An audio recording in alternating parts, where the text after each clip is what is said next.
سرمایہ حیات ہے سیرت رسول کی، فلاح کائنات ہے سیرت رسول کی۔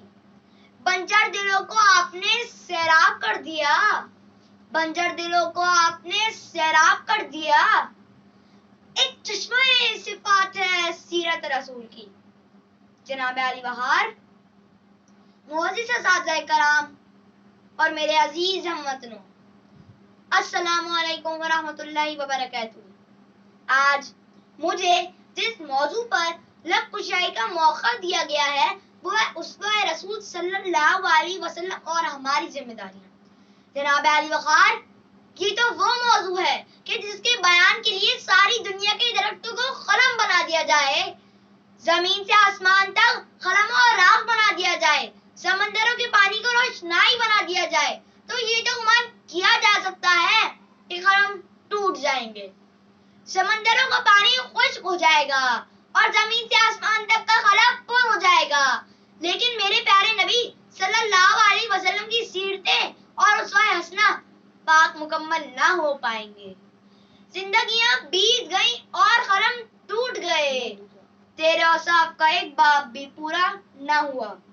جناب علی بخار، ایک مومن کے لیے، ایک مسلمان کے لیے اور ایک کلمہ گو کے لیے آپ صلی اللہ علیہ وسلم کی ذات گرامی اور آپ صلی اللہ علیہ وسلم کے اسوہ حسنہ یہ لحاظ سے مرکز و محور ہے، وہ ایمان و اعتقاد کا منبع ہے۔ یہ زمین و آسمان، یہ طرفین، یہ مشرقین، یہ مغربین نبی صلی اللہ علیہ وسلم کی ذات کے اندر گم ہے۔ اس کی عقیدت کی آن ہر رنگ و بو میں، دلاؤ گل میں، مہکتے ہوئے چمن میں، کلیوں کی مہک میں، بلبل کی چہک میں، ہوا کی لہر میں میرے آقا کے جلوے دیتی ہے۔ مگر رسول صلی اللہ علیہ وسلم تو وہ راہ الورا ہے، ہماری پہچان سے بھی بالا تر، جو فلسفیوں سے کھل نہ سکا اور نکتہ وروں سے حل نہ ہوا، وہ راز کملی والے نے بتا دیا چند اشاروں میں۔ میرے معزز سامعین کرام، آج میں آپ کی تھوڑی توجہ چاہوں گا۔